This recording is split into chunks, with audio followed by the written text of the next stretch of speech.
So welcome to the July 10th OpenJ9 community call. Just a reminder to add your name and affiliation so we know who's joined the call. And as usual, we'll start by opening things up to the community. If there are any general questions around OpenJ9 that people have that want to be discussed now, would be a great time.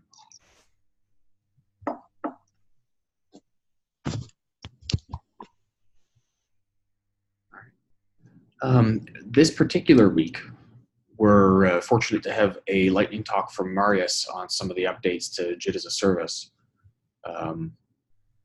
Marius, are you able to take over the sharing, or do you need me to share your slides? Let me see. I see the button share here. Let me see what I can share. You cannot start screen share while the other participant is sharing. So, all right, I will stop sharing.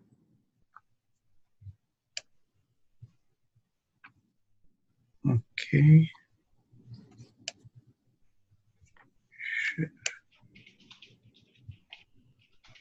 Okay, I think I'm sharing. Can you see my screen?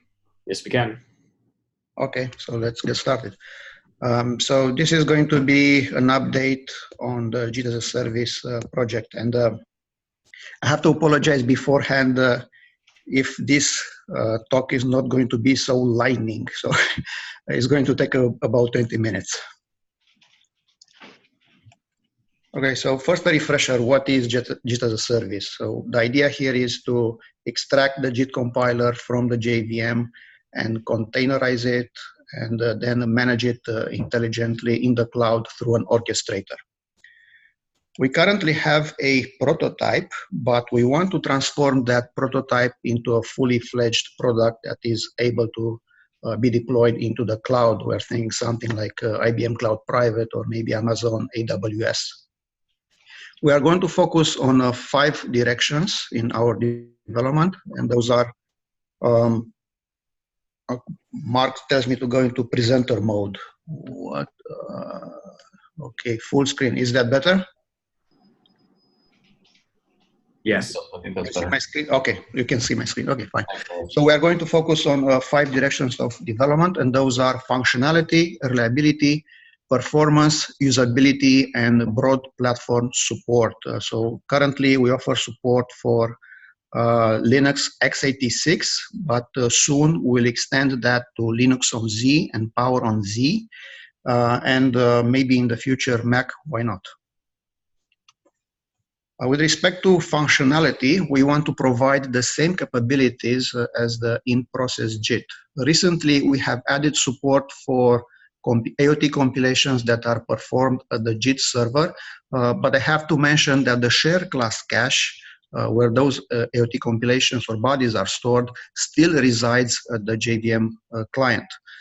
In this case, the client can do AOT loads very fast from its local share class cache with no server intervention. In the future, we plan to store the AOT code at the server so that multiple nodes can benefit from this AOT code.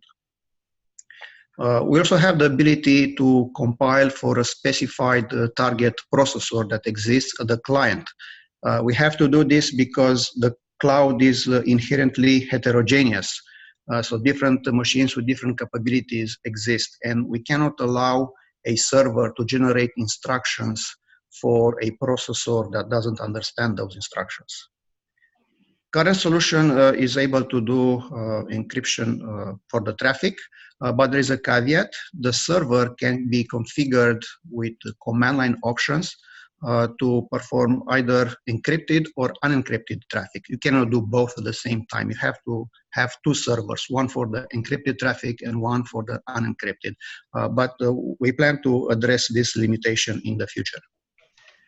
From the functionality point of view, JIT profiling is still missing, and there is no plan to implement it because soon in mainline, JIT profiling is going to be replaced by another technology called J profiling. So when J profiling is going to be delivered to mainline, we will port that into JIT as a service solution.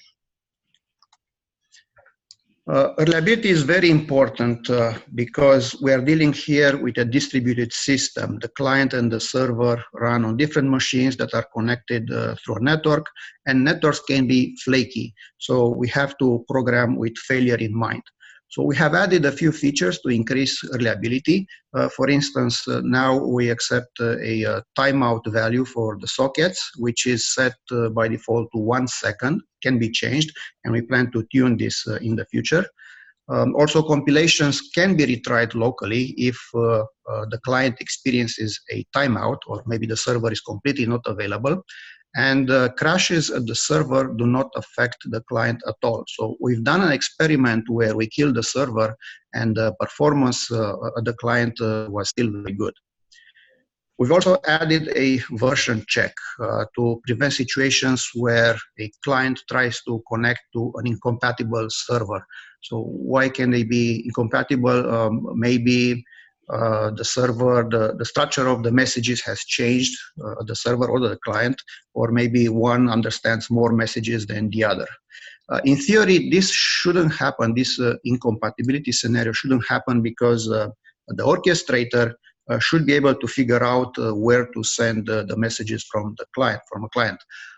But if for whatever reason that orchestrator doesn't do its job properly, or maybe you are running locally, there is no orchestrator, so you manually try to pair up a client and a server and do a mistake, this version check should prevent such errors, should prevent basically the client or the server blowing up.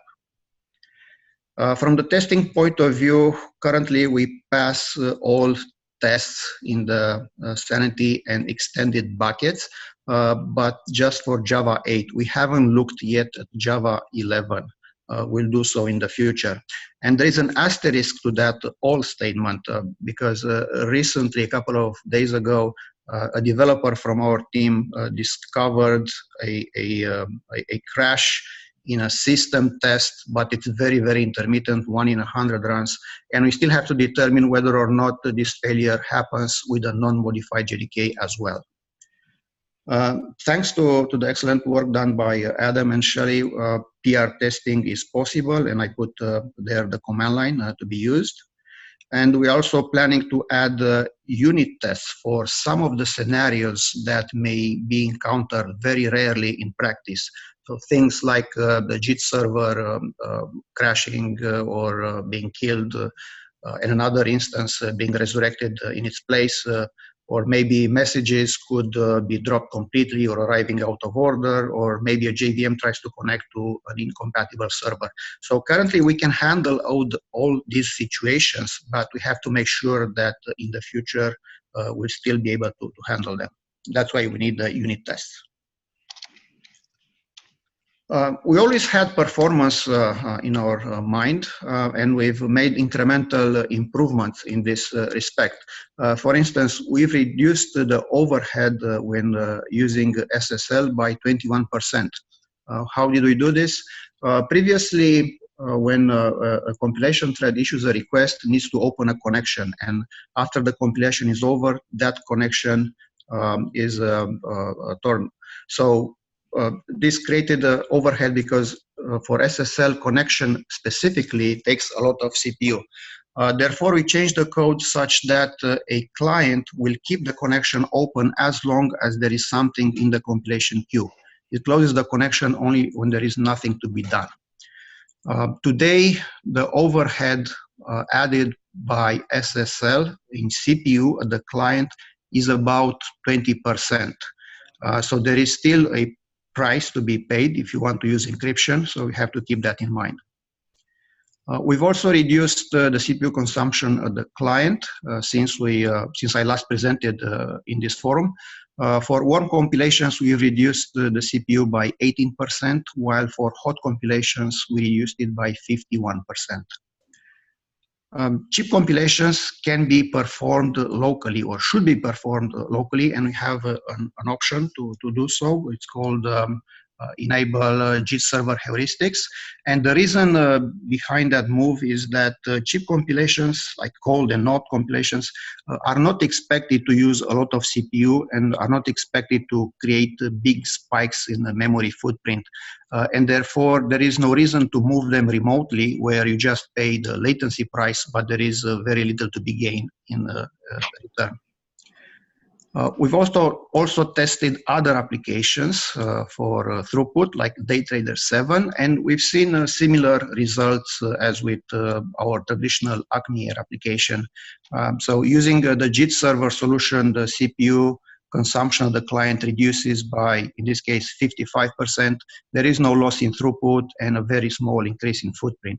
Of course, all those spikes in memory footprint that are due to compilations are completely gone when you are using JITServer. Now I'll present a bunch of graphs, and in all these experiments, the application is Acme Air, which simulates an airline reservation system, and Acme Air runs on top of Liberty 19.004. All the processes run in containers, and the client and the server are run on different machines. In these experiments, the containers have a relatively low limit for CPU, just 1P, and also for memory, 150 megabyte. These graphs here show the ramp-up curves when AOT is enabled, and this is the default scenario for Liberty. Liberty by default uses AOT. The graph on the left shows the cold start when there is no share class cache to start with, is going to be populated by this run. And as you can see, the JITServer solution is able to ramp up faster. If we look on the right, this is a cold, it's a warm run where the JDK can take advantage of the fast AOT loads. So both curves for the non-modified JDK and JITServer are much steeper because we exploit those fast AOT loads, but the JITServer lags a little bit. That's actually an artifact of what I consider to be a bug. I'm seeing more AOT compilation failures with the JITServer. So if we fix that, I think those two lines should overlap. Now, if you look at the time 100 second, you can see that the JITServer in that region is exceeding the performance of the non-modified JDK. And that's because in that region, there are many AOT recompilations happening. So those AOT bodies need to be recompiled. And in that case, we can take advantage of the fact that the JITServer offloads the CPU to another machine. Now, let's look at startup performance, which is something we've ignored for most of the time. In this table, I'm showing two rows for two different configurations.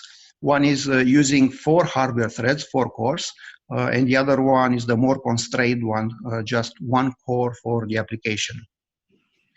Now, when using 4 cores, the JIT as a service solution lags a little bit in terms of startup time. You see there is a regression of about 4%, but when we move to 1 CPU, then the JIT as a service solution pulls ahead a little bit.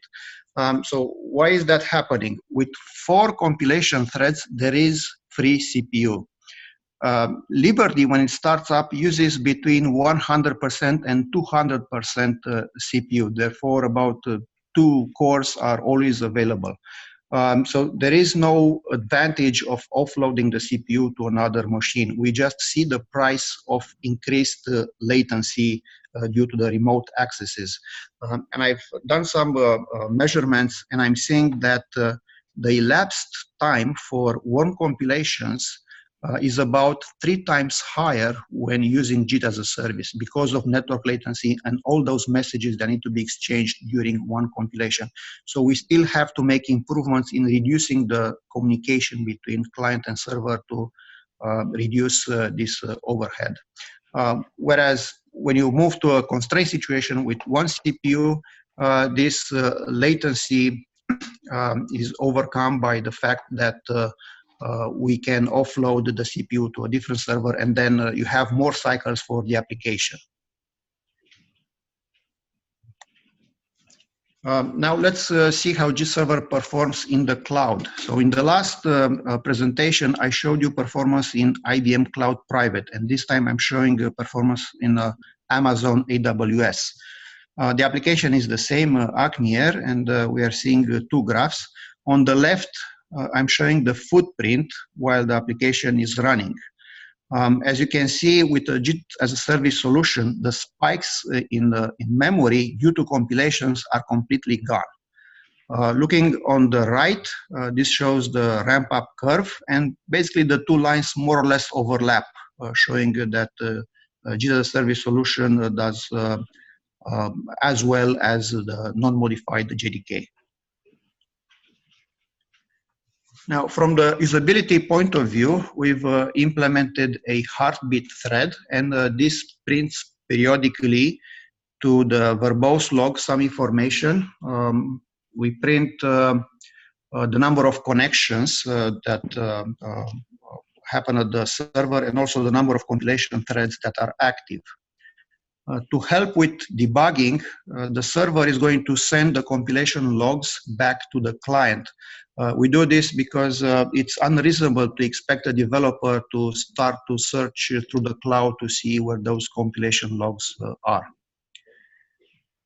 Synchronous compilation. So most JIT compilations in the JIT are asynchronous, but a few of them need to be synchronous. For instance, when a JIT body is invalidated. In that case, the application needs to wait for the compilation to produce a corrected body. But because the application has to wait for the compilation to finish, the JIT as a service solution is going to have a penalty. It is going to experience a bigger hiccup because of the network latency. To cope with that situation, we took the decision to replace this synchronous compilation with a pair of compilations. So first, we will do a cheap and local synchronous compilation, which is followed by another compilation, which is going to be full-blown, is going to be done remotely in asynchronous fashion at the server. So we do this because we want to recover the throughput, but not creating a big hiccup for the application. Also, to help with the adoption of the technology, we want the JITServer code to be compiled in by default, and ideally, we'll produce such builds at Adopt OpenJDK website. Now, when we are talking about runtime, JITServer functionality is not going to be enabled by default, but the user can easily do so by using command line options. So if you want to switch to a server persona, you can use this start as JITServer option, or if you want the JDK to benefit from JIT services, you can use JITServer. From the build process point of view, we still have some dependencies. So we need the protobuf library to be available on the system when compiling. And if you want to encrypt the traffic, you also need the SSL library. gRPC is no longer used. We've eliminated that completely, and that dependency has been eliminated. Another change is we switched away from dynamically linking the protobuf library.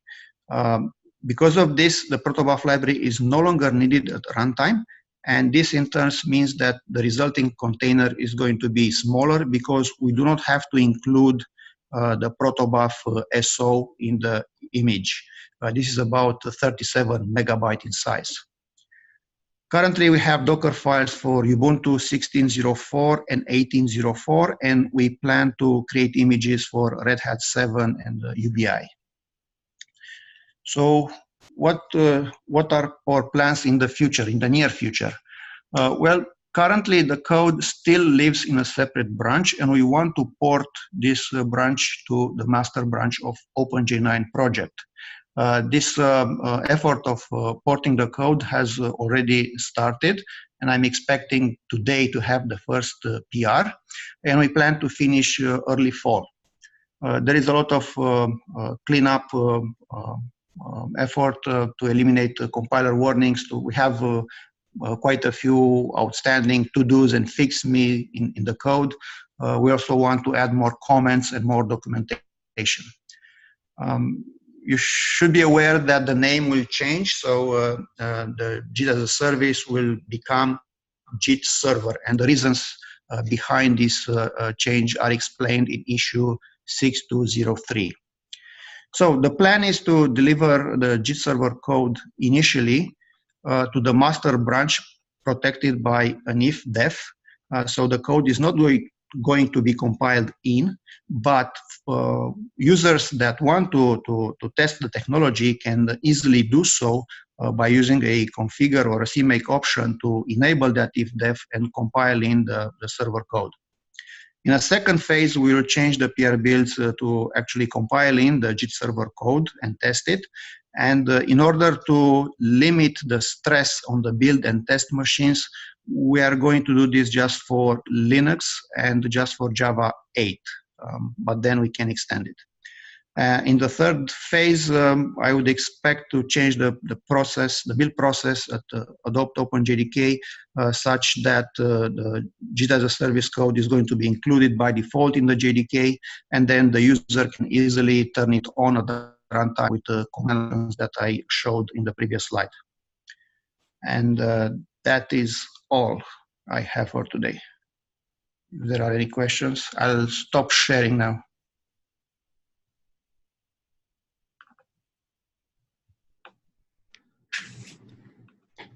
Marius, did you want to talk a little bit about your kind of expected timelines for the three phases, if you have any expectations?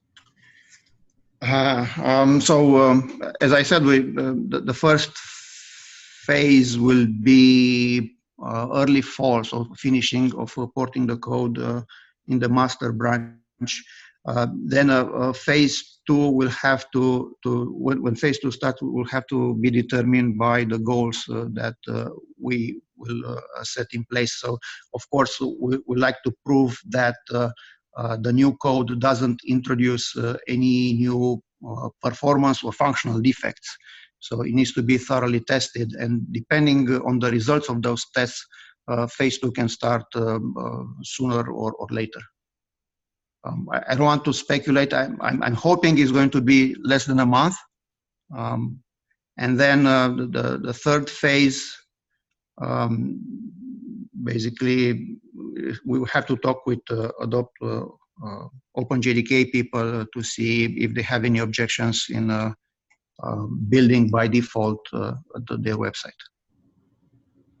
So I cannot foresee that much ahead. I can only tell you that I'm definitely set for finishing the porting or phase 1 by early fall, September. Okay, but it sounds like if all went well, we might have this available for people to use by, say, the end of the year. Oh, yeah. Maybe it might slip into the first quarter of next year, but that's kind of the sort of basic time frame that we're looking at. Right. Right. I'm definitely targeting for the whole thing the end of the year. Yes. Okay. Thanks for that. Marius, can you talk a little bit more about the local compilations versus offloading to the JITServer? Earlier versions of this have talked about the footprint savings by not having the JIT in process. And this seems to this seems to regress a little bit on that. Not necessarily. So the compilations that are going to be performed locally are only those that are very cheap. Right now, the code says if you are a cold compilation, you're going to be cheap, and there you can be performed locally.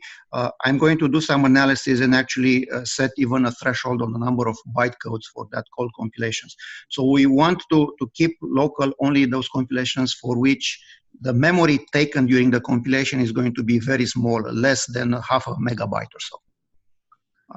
So typically, a JIT compilation could take up to 256 megabytes. So we'll keep the ones that are under half a megabyte, and everything else is going to be offloaded to the JITServer. Okay. And then the other thing I wanted to ask about was the synchronous compiles. Have you played a bit with whether to do those synchronous or to leave them asynchronous? So we do synchronous compilations if we really have to. We don't want to. Therefore, there is no option to switch to asynchronous.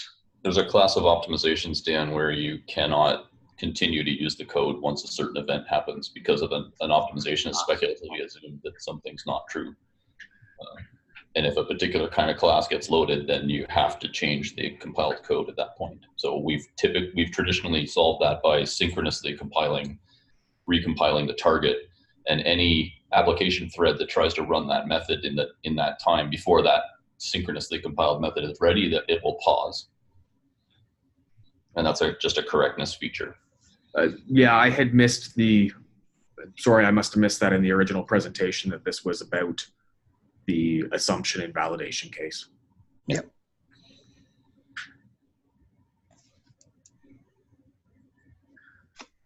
Any questions from anyone else?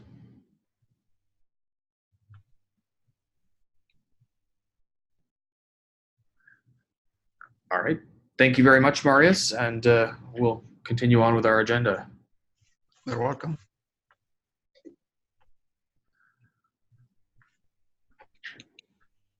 So we'll take a quick look at the recent user raised issues at this point, see if there's anything that's come in that needs some immediate attention.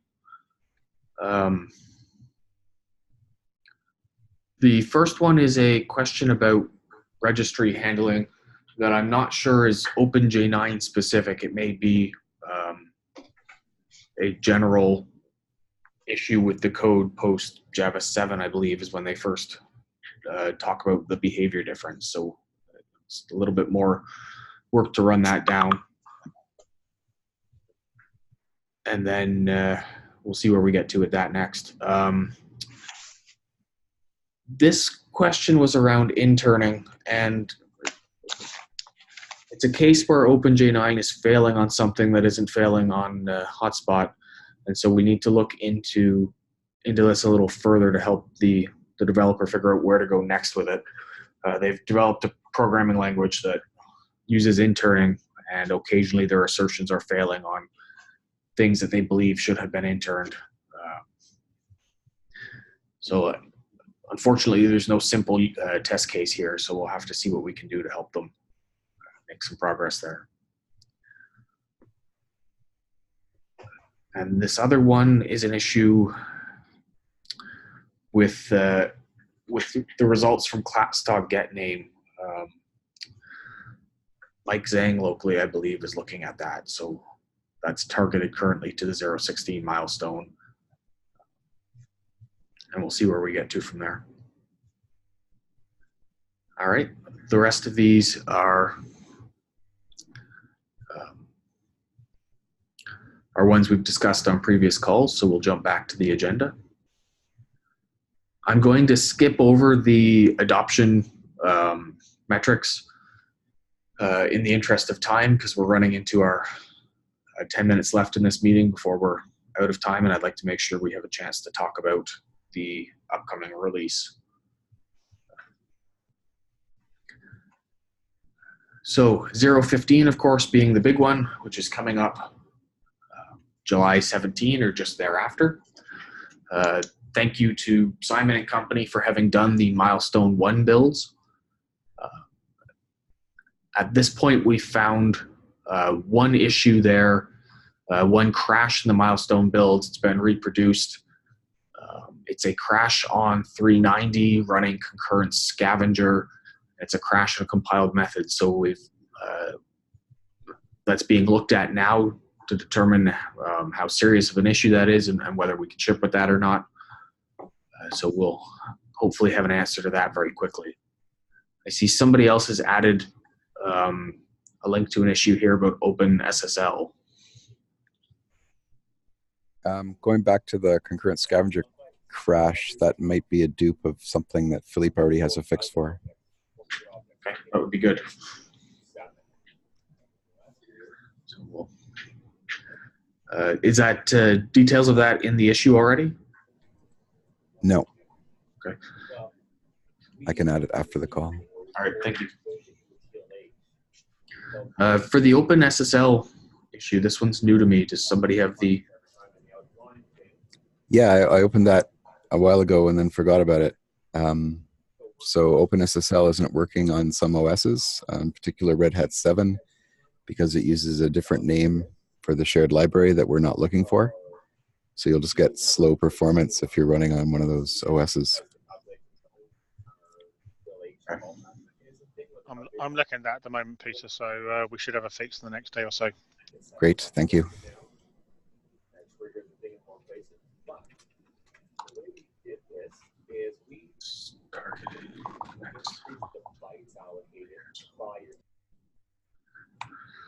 All right.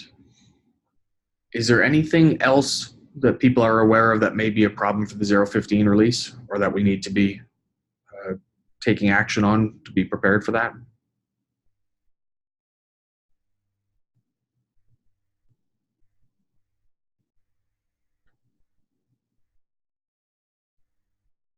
All right. It's good to hear, especially as we're getting very close to that July 17 release date. The next major release coming then is the 0.16 release for JDK 13, which will ship September 19-ish. The milestone plan is there, so please, even though we're in the ramp down for the 0.15 release, we need to be looking at the 0.16 release for Java 13 as well, as the reality check date for things in that milestone is coming up very quickly, August 19. That gives us a little over a month now to be able to close out the things that are in that milestone. One thing that we're looking to change is that when we do the branch for the milestone, is to do an initial build on that branch at adopt if possible, and use that to give us some extra time to triage any issues that may show up, like this crash that we're looking at now on 0.15, and then introduce a second milestone build sort of midway before the release, so that we have time to pick up any late fixes that have gone in, and again, do a round of triage on that. In terms of things that are major for the JDK 13, AIX in particular needs support for XLC 16, and so we've disabled that in the builds as we've been working on the support. There's been a lot of changes that have gone into OMR and some into OpenJ9. There's more to come.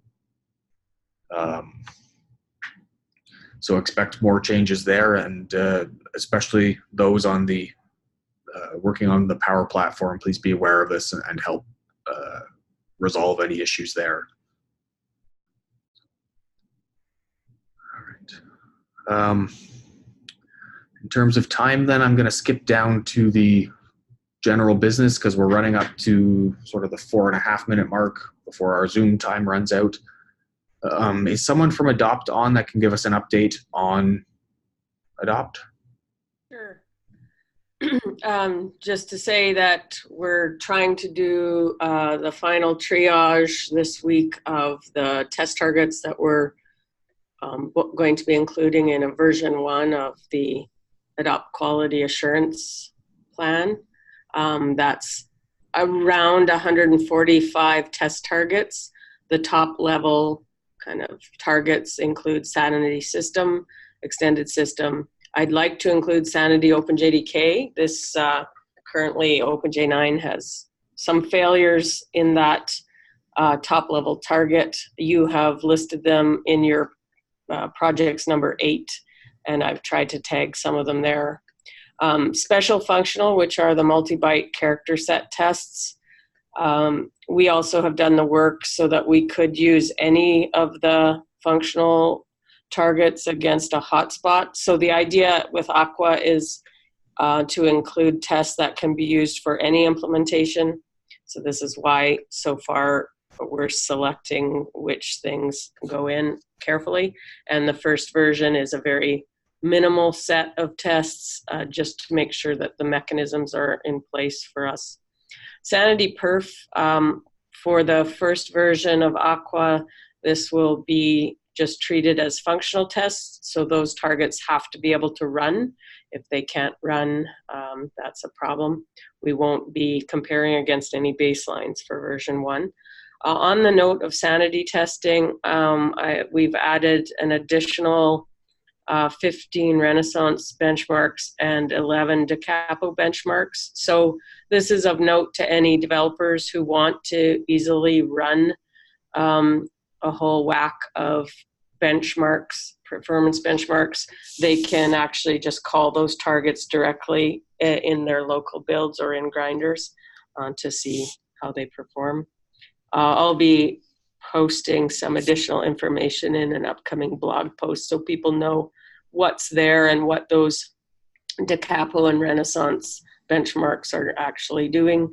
And then we want to also include the Sanity External. Those are the microprofile TCKs run on different EE implementations. So there's Open Liberty, Payara, Tommy E.